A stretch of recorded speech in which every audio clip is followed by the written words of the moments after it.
Boom, baby, we're live. Welcome to Interview with Man. Today we're going to talk about overcoming anxiety, approach anxiety, anxiety in the bedroom, and so much more. But before we get going, don't forget, on this March 30th, we're launching something pretty big.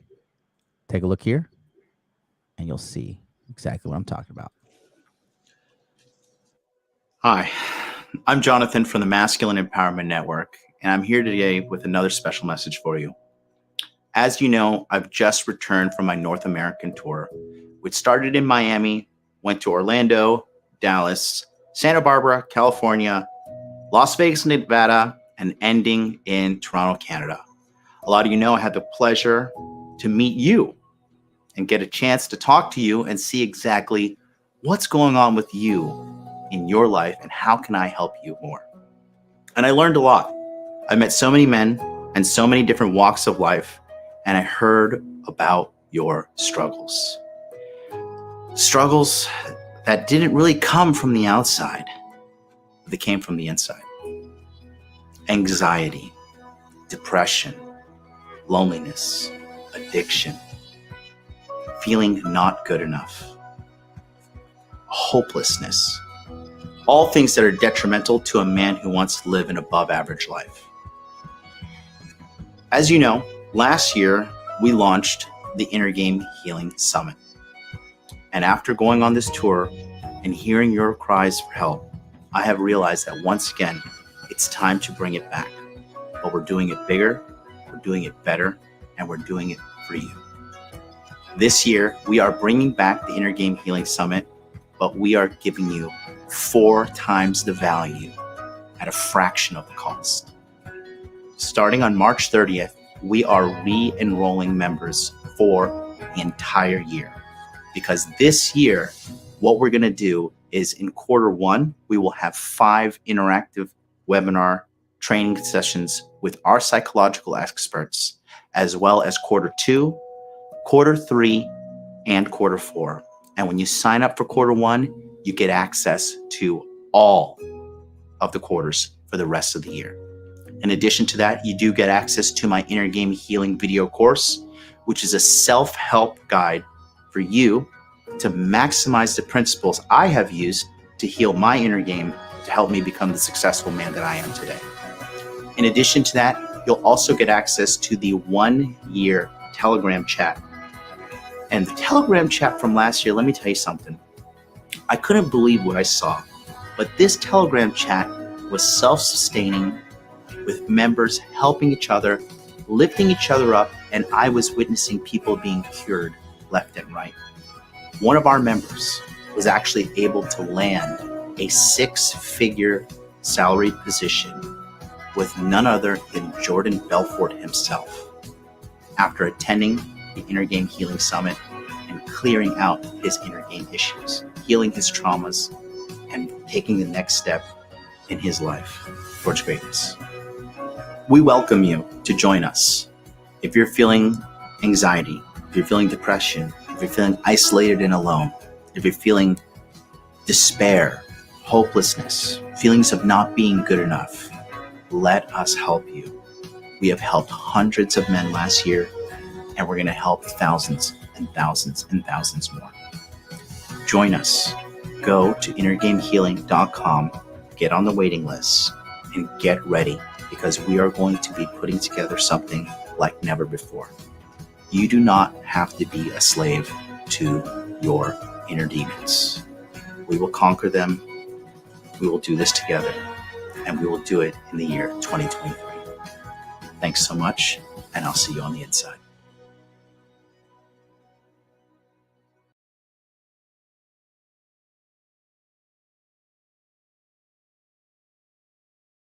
That's what we got cooking. But right now, don't do anything but go to Inner Game Healing right now. InnerGameHealing.com. Put your best email address in here. Click here to get on the waiting list. There are already 150 people on the waiting list. We average about 100 per month. We have got 150 in 1 week and 1 day. We're kind of like blown away about this behind the scenes. So It's really good stuff. And let me explain to you what you'll be getting here when you do sign up. So what you'll be doing, again, this is how the system works this year. Very simple, very generous, and very much needed according to all the feedback we were receiving. So Q1 is where we are now. The enrollment period starts on March 30th. So from March 30th, for 5 days is when you can enroll into the Inner Game Healing Summit. After that, enrollment is closed. You cannot get in. But if you do enroll, you get access to the 5 webinars, okay, with leading experts in inner game healing, plus the Telegram chat, plus the guided video course, Q1. And you also get access to the 5 webinars in Q2, the 5 webinars Q3, and the 5 webinars in Q4. So it is in your best interest to sign up for this one at the lowest price as soon as you can to get very started. Because if you really look, I mean, you look at it too, right? I talk about this. It's like so insultingly cheap. So if you do $297 divided upon the 12 months, or excuse me, we're going to be doing it for about 8 months, right? So you're literally paying $37 a month, and if you divide that by week, you're literally paying $9.28 a week. It is so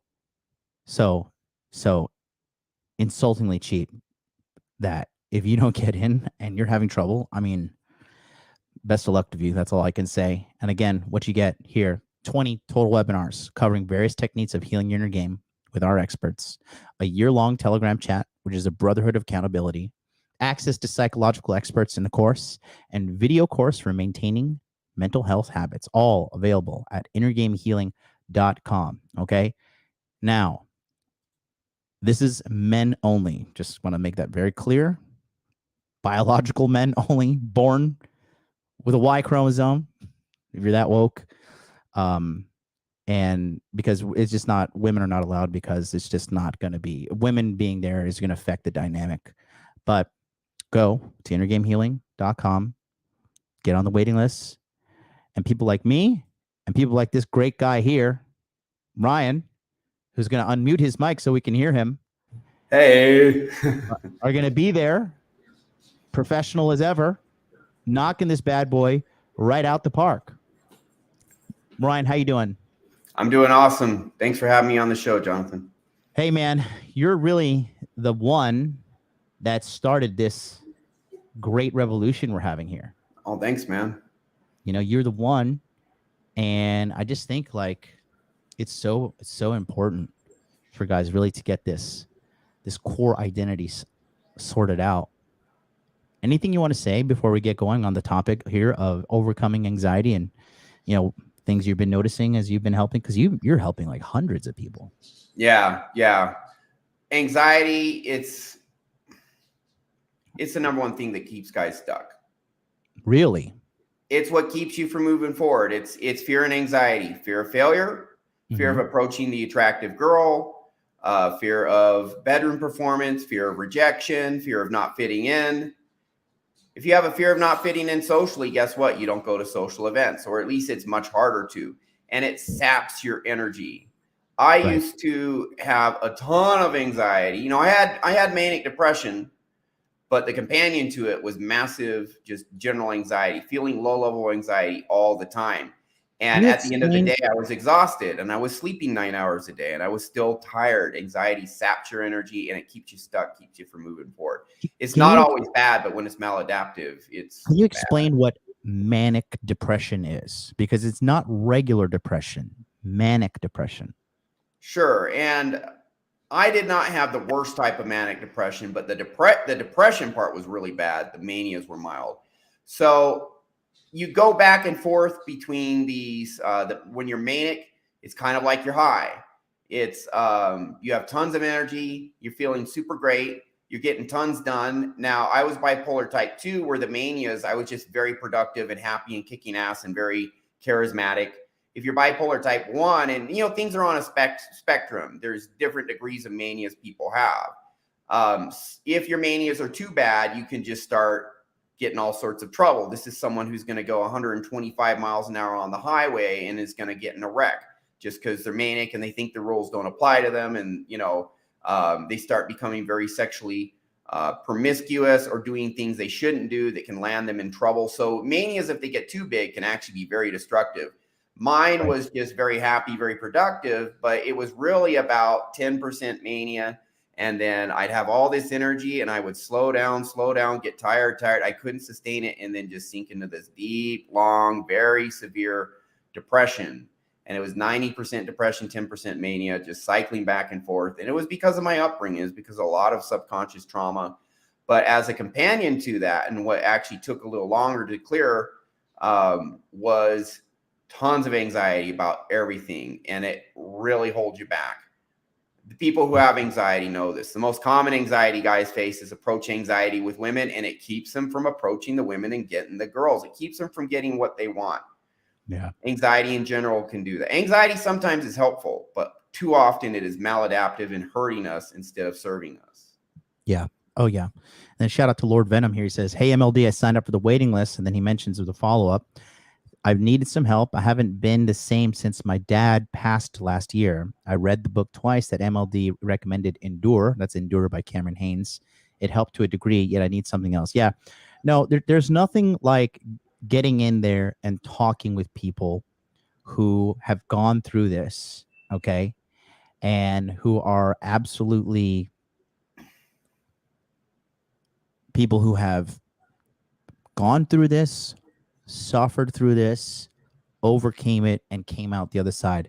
Not only did they come out the other side, but came out the other side better than they were when they went in, and a parent dying is no fun, man. Like, my mom is coming to Tokyo next week, and she's going to be with me. She's probably going to be on the show. And, I just like, she's coming here and like, I just want to spend as much time and much money. We're going to go wherever she wants. We'll spend at resorts, wherever she wants to do. My mom's not bougie like that, but even if she wants to, shut up and take my money, because our parents are special and they're only with us for a time. And, you have to, as a man, because when my mom passes away, then I'm the official leader of the family because, it's no dad and it's just me, my sister, and my brother. And you have to be ready for these things. You have to be mentally sound, and you got to know that one day everybody you love is going to die, and then you're going to die. And if you're lucky, you'll die first. But these are all things that we are going to help people with, and we are not going to baby you. This is not a place for you to come cry and cope or whatever. We are going to take my money. We're going to provide you with the tools necessary to get ahead in life, and how to, there's a time to grieve and there's a time to pick yourself up and get going, because that's what your father would want you to do. That's what your loved one who passed away would want you to do. They would want you to get out there and crush it. I know my mentor back in the day, Player Supreme, was teaching me when I was 24, 25. He died, a couple of years ago. But if he saw me now, I know he would be so proud of me because of, I'm literally doing life-changing work with the world, and you are too. And I know, it's great, man. Trust me, my life's so good. And then just so you guys know, in the description below, in the title, there's Inner Masculine. That's Ryan's YouTube channel, and Ryan is now live streaming for the first time ever and building up his YouTube channel, because we want people to go subscribe to your YouTube channel. So take a moment, subscribe there. And what time are you live streaming? Is it 12 noon Eastern? It's 11 a.m. Eastern every day, Tuesday through Saturday. And I apologize, I did a full hour show earlier, and at the end of the show I looked up and I'm like, oh, there's the go live button. I never hit it, so it never got recorded. The show we're going to do today, we're redoing next week. So no show today for that reason. Hey, I'll never make that mistake again. It's all good. I'm going to give you this one. Tuesday through Saturday. Yeah, exactly. Yeah, exactly. But hey, it's all good. I'm moving forward. It's all good. Boomer. It's all good. I'm boomer as fuck, man. What can I say? But you're killing it, though. You're mea culpa. Hey, listen. You're not supposed to be Mr. Tech Genius. You're supposed to be Mr. Inner Game Genius, and you are. I I do Let pretty me good. catch up with some of these super chats real quick. David says, was planning to get a 470 Ti this month, but inner game is more of a priority. Listen, when you get your inner game sorted out, you'll be able to buy 1,000 of those fucking things. And what do you got? What do you got? Like a 390 Ti now? What do you got? I think I'm rocking a 380. You'll be all right. Dude, I got a 2070 and it plays everything I want. It's at 30 FPS instead of 95, but it's still ultra settings. I mean, Roger that. Ryan, the Eating Warrior, $20 super chat. The military helped me with my anxiety. It's not as bad as before. I can at least switch off my anxiety briefly, usually work related. It's a temporary fix. Anxiety is always still there when I'm in large crowds, though. And that's the thing. You're going to have to learn how to mitigate this. It's something you have to, it's a lifelong struggle. And not a struggle. I should say like you have to go to work every day because your bank account's running out of money. Like you have to go to the gym every day because your muscles are deteriorating and your metabolism is slowing down as you biologically degrade and as you age, right? Same thing with your mental health. You don't keep tabs on what's going on. If Ryan were to stop fucking live streaming and just look at porn every day and jerk off every day, he would not be, his brain would be scrambled too. If I started fucking, shooting up heroin every day or doing some nonsense, simping for OnlyFans girls, I would get messed up too. So you're not broken. There's nothing wrong with you. You're not a freak, but there is really nothing around in this world that like kind of advocates daily mental health practices. And that's what we're going to be talking about here at the Inner Game Healing Summit. I'm looking forward to this. It's going to be friggin' phenomenal. I do have a comment on this particular comment. Yeah, go ahead, please. There's actually two ways you should attack anxiety. And again, not all anxiety is bad. When your bank account's going down, that anxiety is like, I got to get my ass to work. That's anxiety serving you, telling you, get off your butt, get some work, get some money in that bank account so you can pay your bills. But there are two ways to go about handling anxiety. One is when it comes up, you know how to handle it in the moment. Like he says, when the anxiety comes up, he knows how to switch it off briefly. So he's managing it in the moment, and that is important. This first clip that explains anxiety, they're actually talking about managing anxiety when it comes up, which is helpful. But there is a second way to treat anxiety too, which is actually to go in and fix the bad subconscious programs that are improperly generating anxiety. And that will permanently reduce your maladaptive anxiety way down, where you're not even struggling with certain types of anxiety anymore. Now, we'll never get rid of all your anxiety because anxiety is part of your fight, or it's a flight part. It is part of the flight part of your fight or flight response. And some anxiety serves you, but there are some anxieties where we can clear the subconscious program and cure that aspect of anxiety. In addition to when it does come up, then knowing how to deal with it in the moment. So we're going to talk about both of these angles today, really. Both the ways you attack this and mitigate anxiety. Great stuff, man. Great stuff. EC Smooth is in the house. It's good seeing Ryan again. Always enjoy. Oh, I know EC Smooth. How you doing, my man? Everybody loves Ernie. Dude, I love him. Well, we're going to talk about overcoming anxiety today. So, Chief Keek knows what's up. Calm the vagus nerve. Exactly. So, yeah, we're going to be talking about that. So, Ryan, anxiety, if you can break it down. So what is anxiety? Why does anxiety happen to people? And what's a good way to frame it? Okay. It's actually not incredibly complicated at all to explain. And everyone knows about our fight or flight response. Fight is, here's a threat. Someone's punching my friend in the face. Someone punched me in the face. I'm going to punch back. That's fight. I'm angry. Mm-hmm. Flight is, there's a threat. I'm going to avoid it or run away or maybe even freeze. Anxiety, fear, dread, resistance, it's all about there is a threat here. And if it doesn't mean the threat is going to lead to pain, but it means there is potential for pain here. Your subconscious mind is perceiving things that way. Someone else may get a different perception. Public speaking. One person may say, I love to public speak. It's awesome. Another person get tons of anxiety. Well, what's going on? What's the potential for pain? That guy who has anxiety, his brain is telling him, If you go up there and speak in front of all these people and screw it up, you're going to feel like a loser, and that's going to suck. And so what your brain is doing is it is giving you anxiety to say, don't do it, avoid that potential pain. It's part of the, and all your brain is doing is saying, there is potential here for emotional or physical pain. Get out of here. That's what anxiety makes you want to do most of the time. There's other situations, anxiety, like your bank account is going down, you don't have a job. That anxiety might say, get off your ass and get a job. But the anxiety that messes us up makes us avoid stuff that we really should be doing, taking risks, starting a business, for example, if that's your dream, if that's what you want, but you don't follow that dream because you're too afraid of what happens if it doesn't work out. It's holding you back. You don't approach that attractive girl because you're going to feel like a loser if she rejects you. Or sometimes guys, when they approach girls, they feel like a loser because they don't approach her. That potential pain will give you anxiety too. So anxiety is just your brain trying to get you to perceiving there's a potential for pain, and it's your brain trying to get you to avoid it. And I do have a clip that explains in general what anxiety is.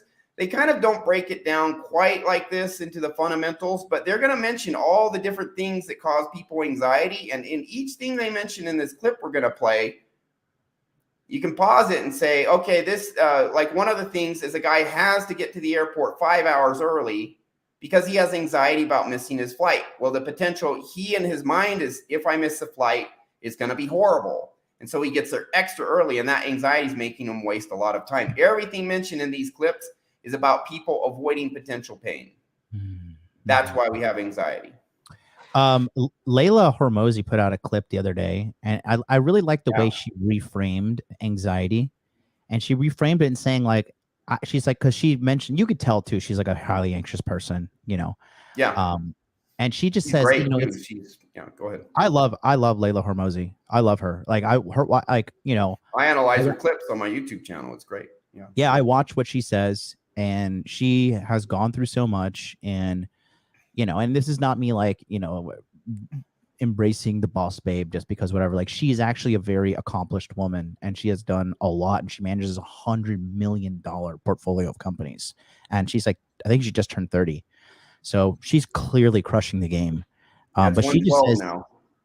And she just said that when it comes to anxiety, she just believes she's like, I just care at a very, very high level, more than the average person.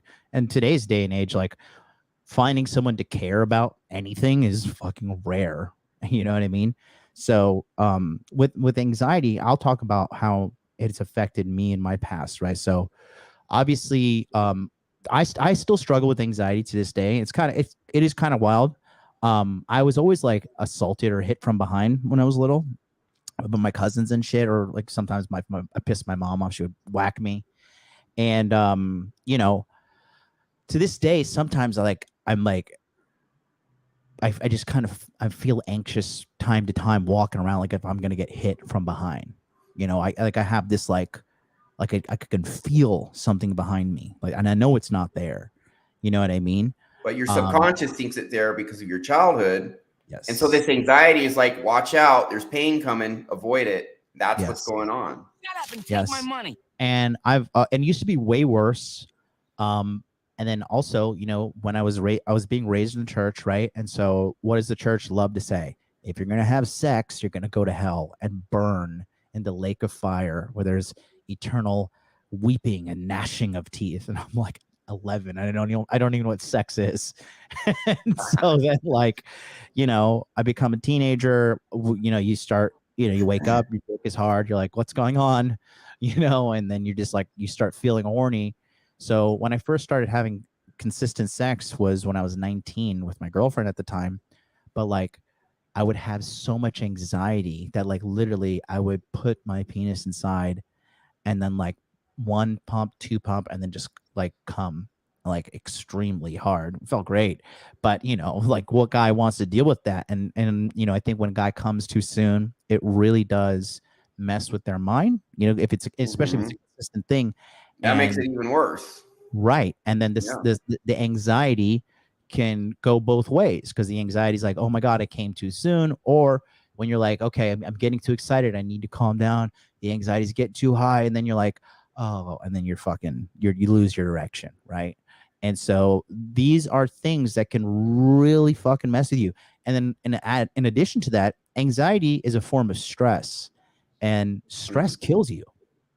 Yeah. If you do not get this under control, it's just going to get worse. It is not going to. And I see people in the chat saying, like, just smoke a joint and you'll be better. Okay, that's the dumbest thing I've ever heard. I'm going to give you one of these right here. Try functioning when you're stoned. It's a fucking retard alert right there. Actually, I should just give one of these, right? Shut up, bitch. Shut up. It's like, no, that's not good. You're drugs are never the answer to problems mentally, unless you have some severe psychosis. But in this case, weed will make you even more anxious. So it's really bad advice out there. We're going to talk about some of these more things. We have a clip of generalized anxiety Ryan's about to play, but another Ryan is in the chat. He said, $9.99 super chat. Off topic, I'm coming to Tokyo in a month. I'm 37, coming alone. I'm in investment banking, looking to enjoy the best nightlife, but not sure where to book a hotel. Any recommendations where to stay? Listen, if you're investment banking, you can afford a consultation with me. Go to my website, go to modernlifedating.com, book a consultation. Trust me, I will save you time, money, frustration. You will get lost and you will get consumed by Tokyo. This city will eat you up if you don't know what you're doing. I need to know about you, though. Hotel wise, if I could just give you one off the top of my head, I would say the Peninsula, but that's kind of in an area that is not really central. The Hyatt, the Grand Hyatt in Roppongi or Shinjuku will be good for you. But honestly, and if you want nightlife, because you want to go nightlife, you want to hook up girls, look, trust me, book a consultation. Go to modernlifedating.com, book a consultation, 20 minutes, 40 minutes, whatever the case may be. I'll give you the whole rundown, because I've been in Tokyo now for, good Lord, what is this? This is my 6th year coming up on in Tokyo. So I got you there, buddy.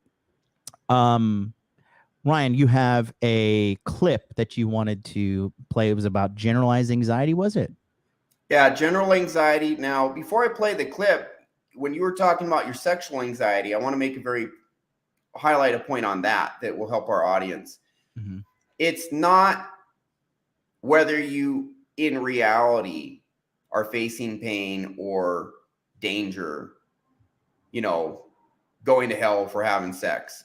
Right. It is your brain perceives sex is going to cause pain. There's shame tied to this. It's just emotional perception. It could be all internal.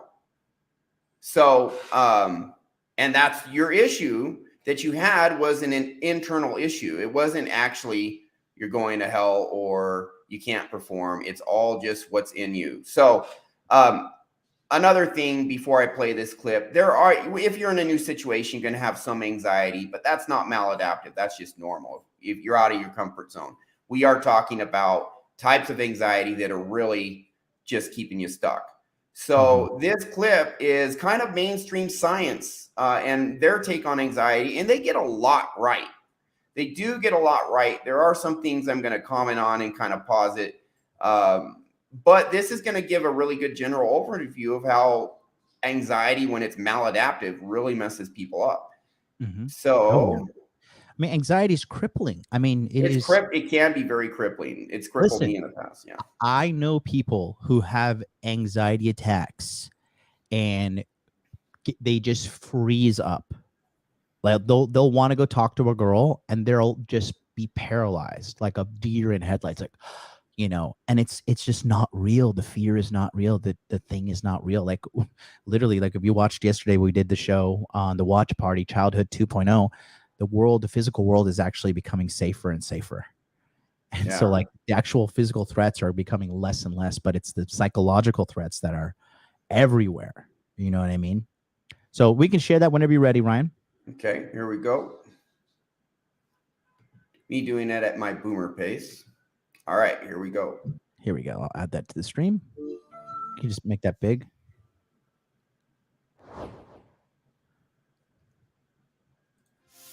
There's no way I'm going to pass this exam. I don't even want to show up.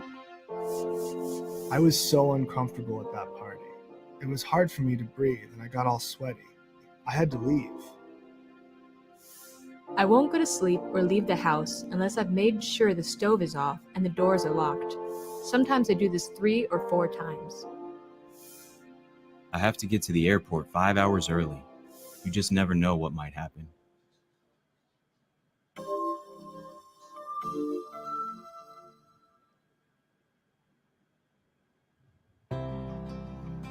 These are the voices of people who have experienced anxiety.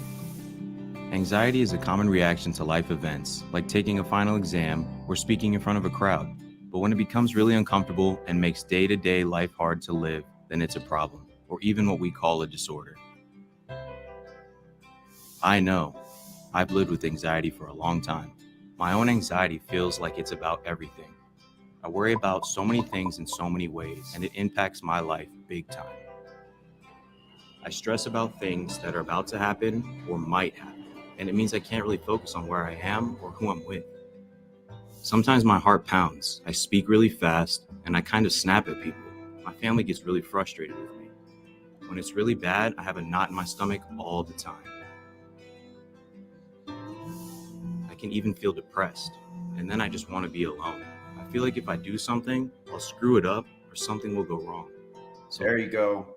So just to comment real quick, everyone here is worried about bad things that could happen. That's why they have anxiety. It's maladaptive because of bad subconscious programs. I'm going to screw this up. I'm afraid of public speaking because if I mess it up, I'll be rejected. I'll be a loser. I can't go to this party. I leave early because people won't like me and that's going to hurt. That's all of this is about. Everyone thinking about things are going to go wrong and they're going to hurt. That's what's causing the anxiety. We'll keep going.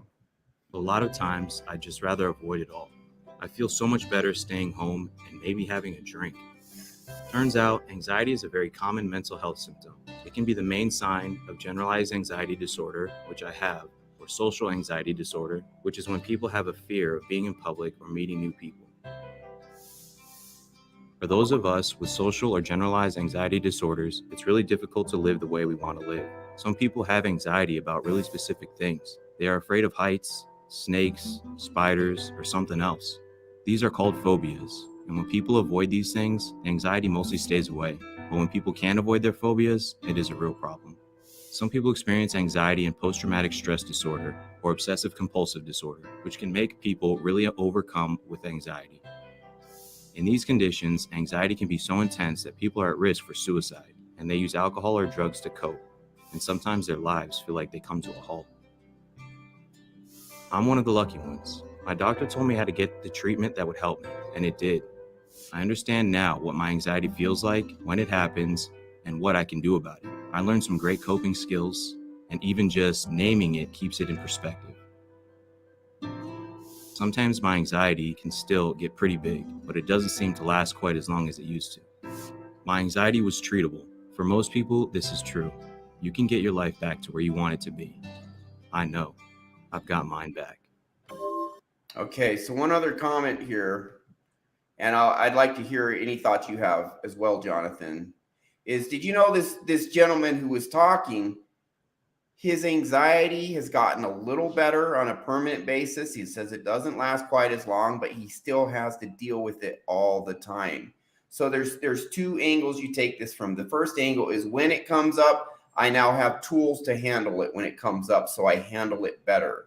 And that's valuable. You should be able to have some tools to mitigate anxiety when it comes up if it gets in the way. But what we're talking about, I'm going to show you some clips in a moment, and is actually going into your subconscious mind, finding bad subconscious programs that are painful if they get triggered and getting rid of them. And if you do that, that's the second way of treatment. You actually permanently reduce your overall anxiety. You'll never completely get rid of anxiety because anxiety is not a bug, it's a feature. What I mean by that is sometimes anxiety serves you. Sometimes it warns you of actual danger. Sometimes anxiety is, uh-oh, my bank account's getting low. I better get off my butt and get a job. Sometimes it's like, well, here's a mountain trail that's 2 feet wide and it's 1,000-foot drop on the right. Maybe I'll take the longer route that's safer. So sometimes it serves us, but all of these examples of people who are anxious, I guarantee you they have all They all have one thing in common. That thing is when they were children and their subconscious mind was developing, some sort of trauma happened to them that made them feel unsafe or made them feel, if I do this, people are going to be disappointed with me. If I do this or fail at this, I won't be good enough. And that's painful.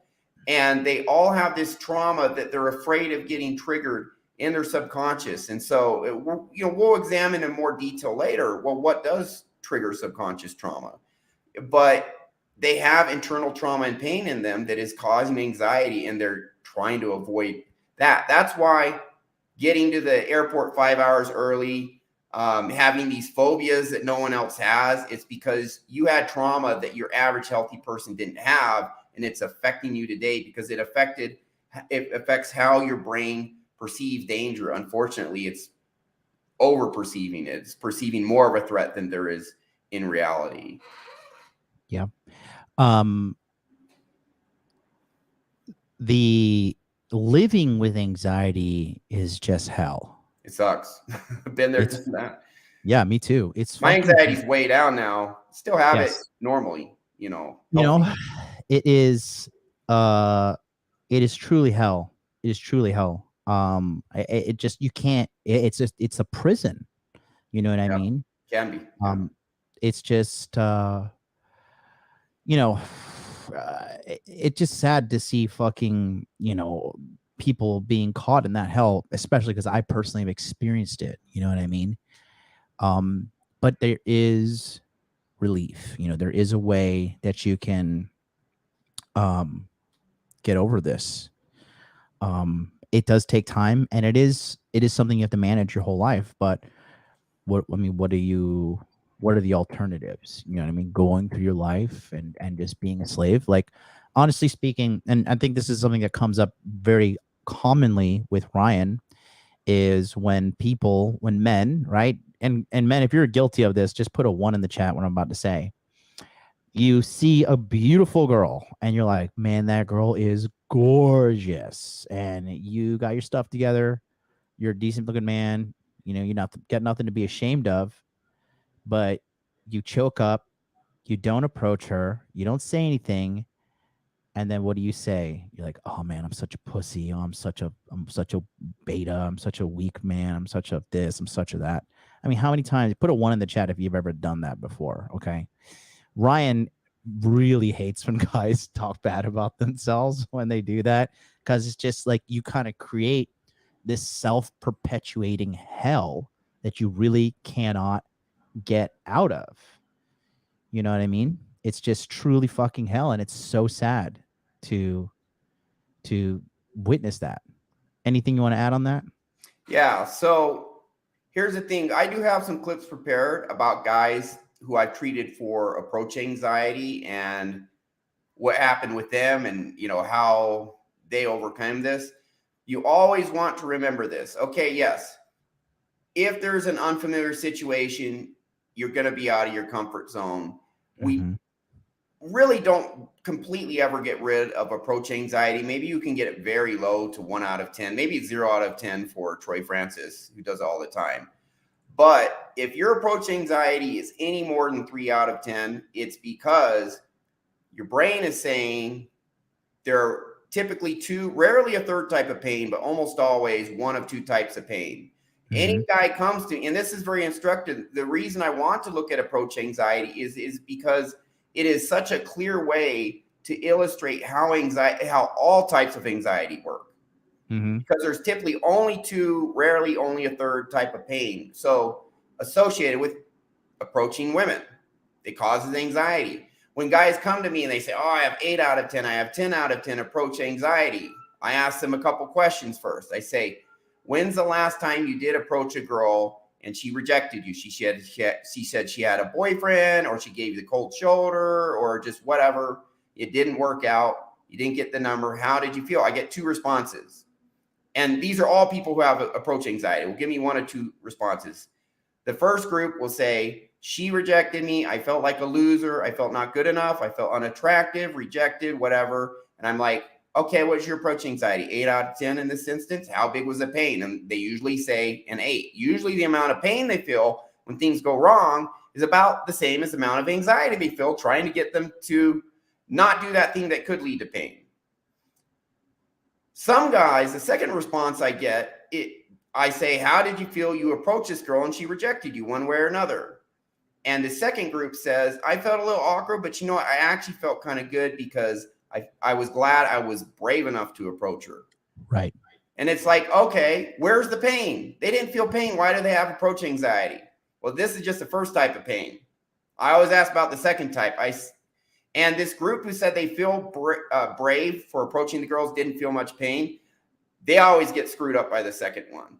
So I now ask them, how do you feel when you see an attractive girl, you tell yourself you should approach her and you chicken out, you don't do it, how you feel? And they always say, I feel like such a coward. I'm less of a man. I'm a pussy. I'm a loser. I didn't have the guts to approach her, so I feel like crap. Well, guess what? That's causing their approach anxiety. Mm-hmm. And the reason I know it causes it is I go into their subconscious. There is a belief there tied to a feeling. That's a subconscious program. The belief is if I'm not brave enough to approach the girl, that means I'm a coward, I'm a pussy, I'm a loser, and they feel like crap. We go in and we remove that subconscious program and we replace it with one that's not painful, such as I have value just for who I am. I don't need to do or say anything to have this value. I don't need to approach the girl to be good enough. I just have value. I approach her if I want to. That's not a painful program. We put that new one in, and all of a sudden, their approach anxiety 8 out of 10 down to 3 out of 10.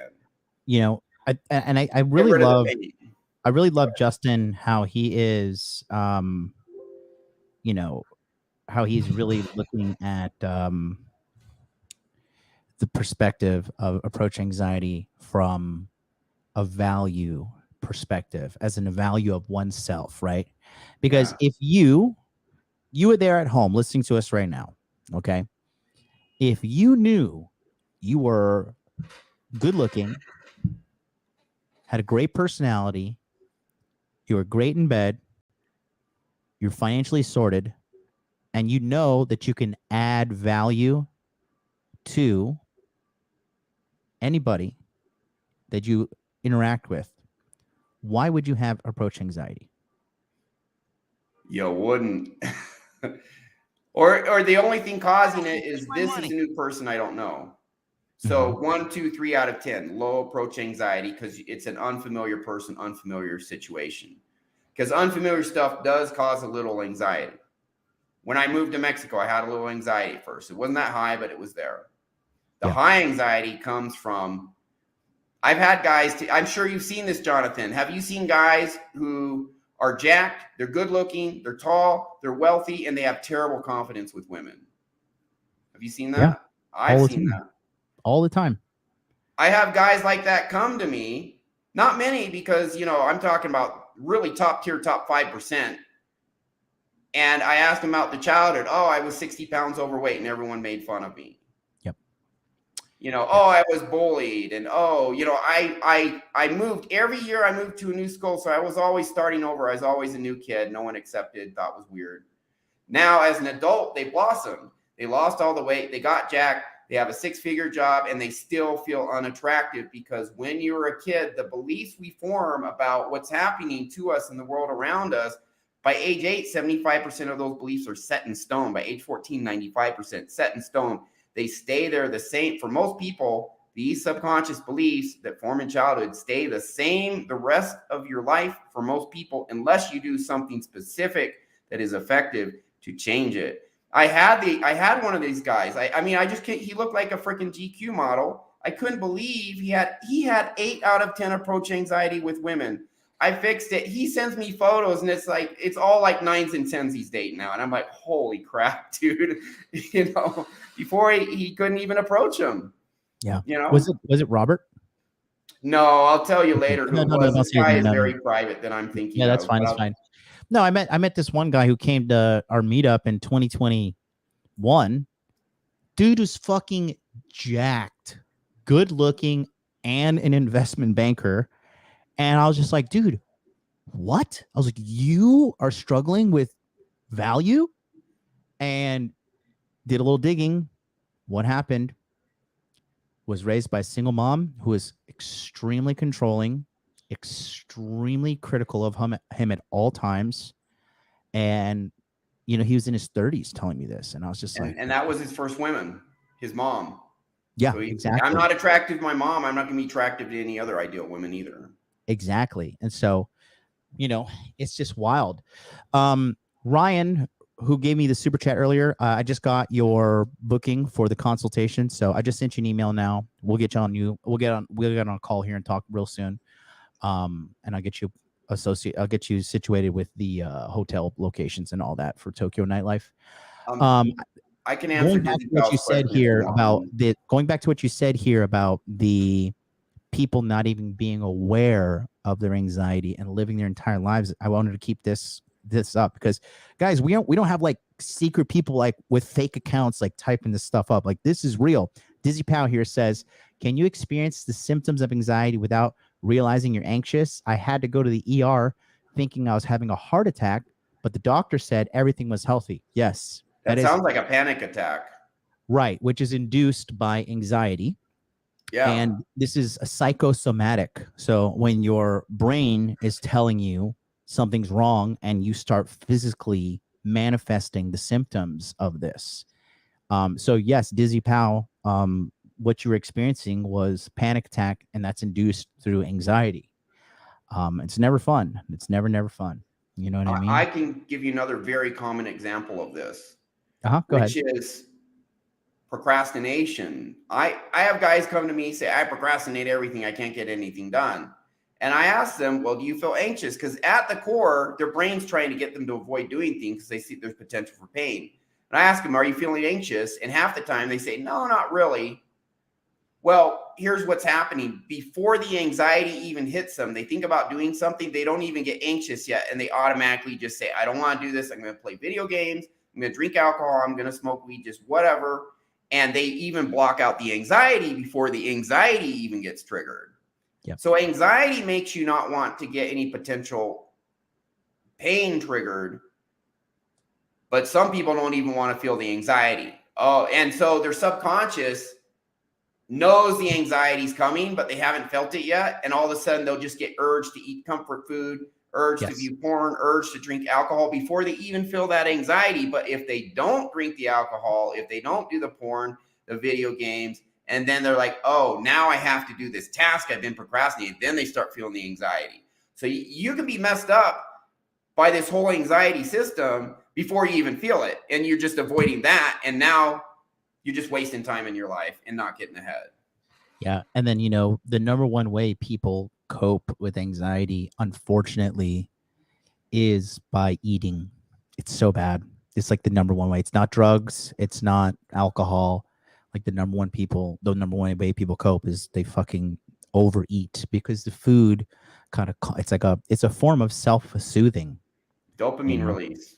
And dopamine release, exactly. MGen 1999 super chat says, my wife has struggled with debilitating anxiety for 6 years. Any suggestion for partners to handle this responsibly while implementing their exit plan? Well, if you're planning to, you know, exit from the situation, and I think I know who this is, we'll talk more on our one-on-one. I had your messages this morning. I'm going to get back to you. But, you know, when, and your situation is very particular, but honestly, it's like the only thing you can do when you're with somebody that is anxious is like do your best to try to calm them down. You know, try to create a calm and peaceful atmosphere. You know, breathing techniques do work as well. Like it's psychologically shown, like the 2 and that right there. If you keep doing that, or box breathing, which is, you know, 5 seconds in, hold, 5 seconds out, hold, 5 seconds in, hold, 5 seconds out, hold. That also has been psychologically shown to lower anxiety levels. You know, it's just when you breathe in for 5 seconds, you go on a 5 count, hold it for a 5 count, and then exhale for a 5 count. You do that 5 times, you'll feel a lot better. Yeah, then here, you know, your username kind of sells you out. Brian, the eating warrior, says food was my number one cope for years. Finally got that under control. Me too. Listen, me too. Ryan will tell you, I would like, my thing was I didn't even realize how much of a high strung, anxious person I was. I was just caught up in this high-strung, anxious perspective of life. And, you know, personal pan pizza from Domino's was my go-to. Yeah. You know, pineapple, roasted potatoes, and all that delicious Japanese style pizza, man. I would eat that up. One pizza was like 3,500 calories. You know, there's your macros for the day. And then you're going to get fucking huge. And that's how I gained a lot of weight. You know, it's so common. And that's why I believe a big reason why a lot of people in America are obese. You know, food quality stacked on top of like an anxious population. And to top it off, guess what? What are we all addicted to? Our lovely iPhones. And what are these smartphones or iPhones, Androids, whatever? And smartphones, what do? Increase anxiety, increase depression, increase stress. So you're literally carrying around a device that is inducing you into this anxious state. And like in the documentary yesterday, Childhood 2.0, they asked the children, do you feel like everybody is kind of in this low level state of anxiety? And if you talk to these new kids, they're gigantic pussies. When I was like having my, you know, a panic in my edible induced panic attack in Toronto, this 19-year-old little Indian kid that's supposed to be like the trained security expert sees me breathing heavy, and I'm not acting crazy. I'm just like, oh, you know, pardon me, I may be dying here. Could you help me out? The kid was freaking out. He was freaking out and he was scared. I wanted to whoop this little fucking pussy's ass. I was like, dude, I'm literally having a medical emergency here, and you are supposed to be the trained professional, and you're fucking freaking out. Yeah. It's just, and that right there really made me open my eyes. I wanted to whoop this kid's ass, man. Because you got to do your fucking job. Like you can't just be a useless piece of shit in society and think people are going to be celebrating you. And a lot of this is, like I said, these, you know, addicted to social media, addicted to porn, addicted to fucking video games, addicted to your smartphone. It's ripping people apart from the ground up internally. And this is the real pandemic of our time. You know what I mean? Ryan, so the reason food is a cope here is let's hold on. He said send a super chat, didn't go through. Was there a curse word in there? If you have a curse word, it doesn't work out. Go ahead, buddy. So using food to cope from what? From pain, from anxiety. So by the way, cheese at a low level releases opiates when you eat cheese, which spikes your dopamine and makes you feel comfortable. So that's one reason pizza is so popular. Harry's Eagles lost 60 pounds. Love it. Shut up and take my money. So when you go to this comfort stuff, our brain pursues pleasure. Above all, strongest program, avoid pain. But we can use pleasure to cover pain. Once you numb that pain out, your anxiety will go away too, because no more potential pain. You're in this happy spot being, you know, drugged out with your comfort food, alcohol, whatever. So it's not only to make you feel better, but also to mitigate anxiety. A lot of these methods, maladaptive addictions, etc., food, etc.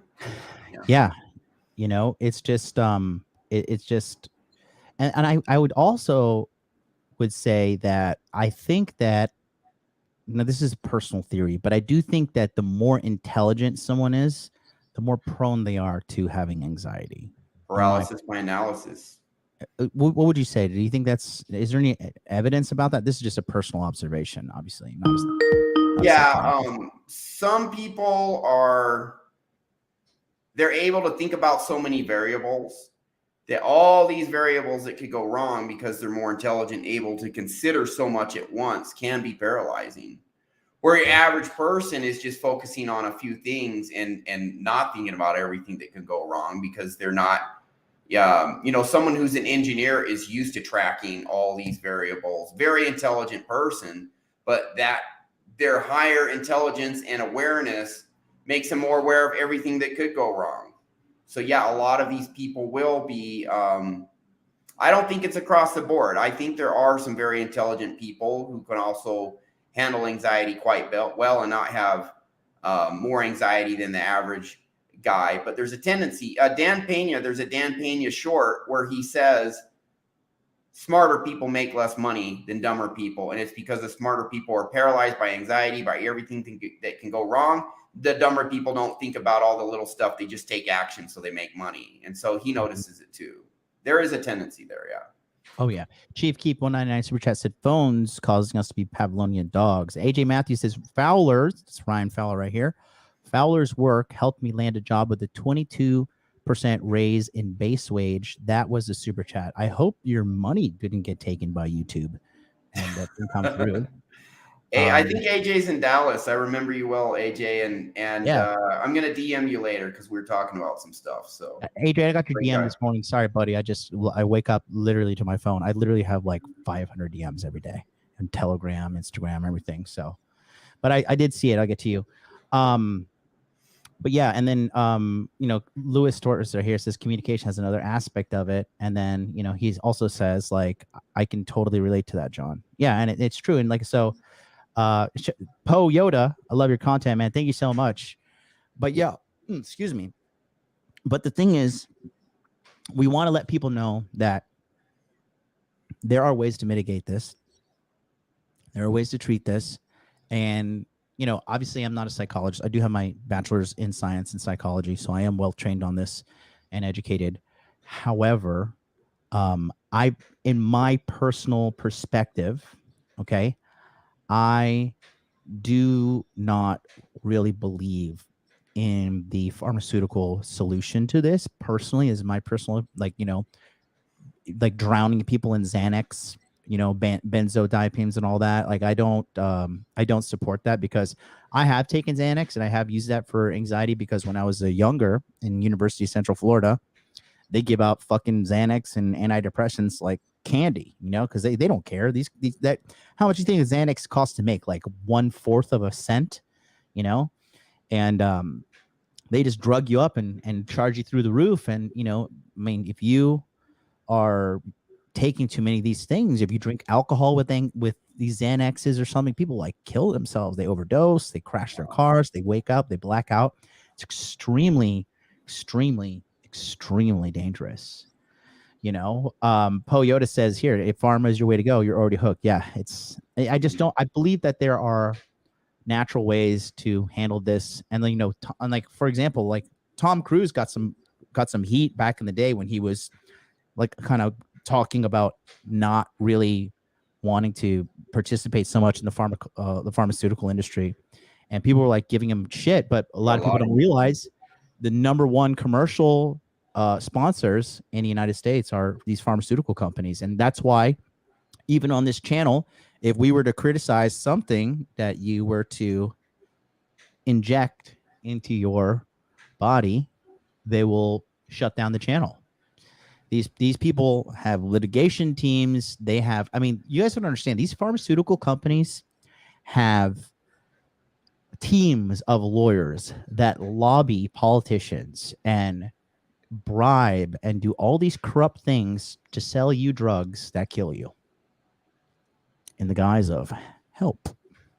If you look at some of these medicines that they tell you to like take, the list of fucking potential side effects are worse than the symptoms you're experiencing, So yeah, it's just it's a deep rabbit hole that we have to go down here.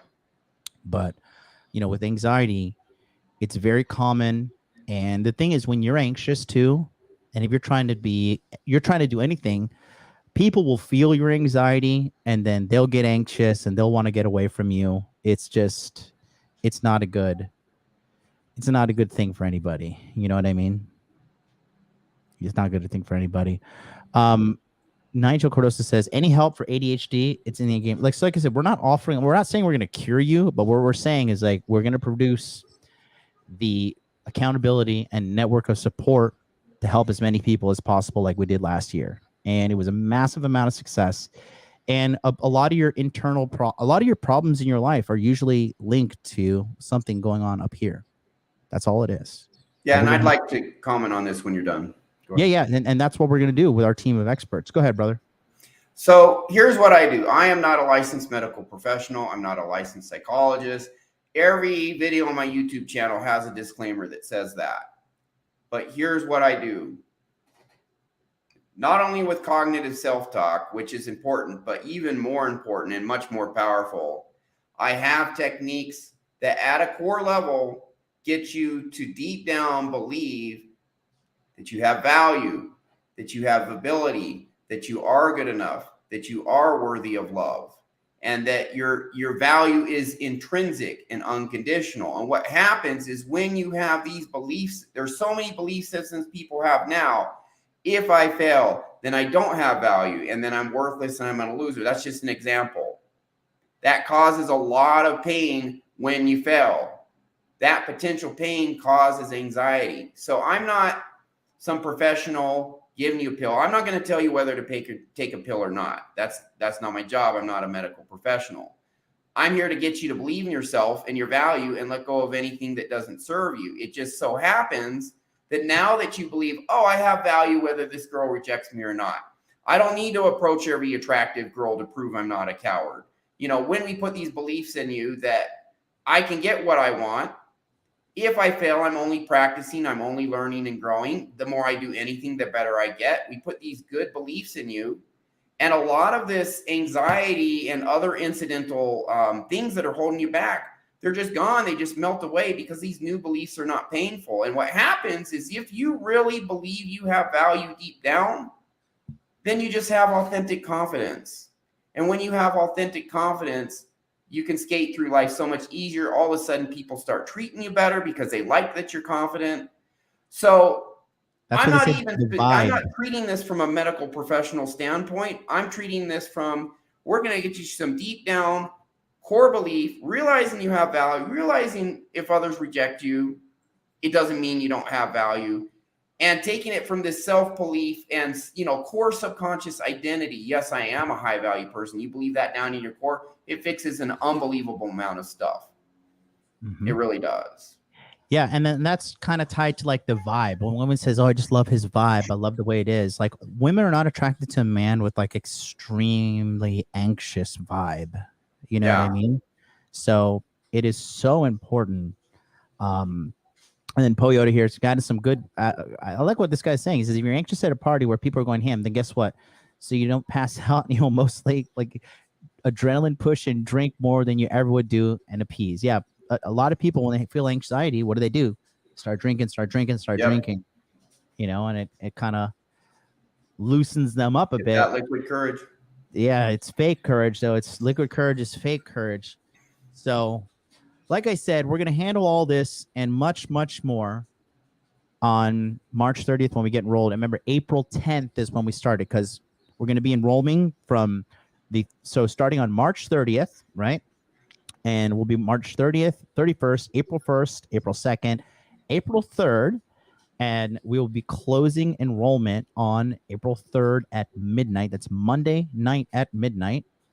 And then we're going to give everybody 1 week to get their affairs in order. And then the following Monday, 9 p.m. Eastern, April 10th, is when we get going. So we're going to have people filling out documents. We're going to have quizzes. We're going to have questionnaires. We're going to be collecting as much data as possible. So we have each user producing us with contact information, age, name, as much information that you want to provide to us, what you're experiencing. We're going to create a database, and then we're going to tailor these solutions for everybody in the community. Starting next week, we're going to start showing the schedule for topics of the presentation. So stay tuned here. And other than that, man, we just want to say thank you so much. Don't forget to hit the subscribe button and go over to Ryan's channel. He's going to be providing free value on his channel as well. And if you're not on the waiting list, again, go to innergamehealing.com. Put your best email address in right here, and then you will be locked and loaded for the Inner Game Healing Summit. Ask anybody here in the chat who has been there last year, and they will tell you it was an amazing thing. You just put your best email address in right here, click this big blue button, says click here to get on the wait list. Then you are locked and loaded. Until then, I'll see you guys tomorrow night here on my channel for free consultation Friday. Call me with any questions that you have. It is a 3-hour long show. I will be doing the full 3 hours. I'll be answering every call since we switched to the 9 p.m. Eastern Standard Time slot, the amount of people calling in has literally tripled. So call in early, get on the line. I'm here to help you 100% for free. Until then, we'll see you tomorrow. Peace out. Bye, guys.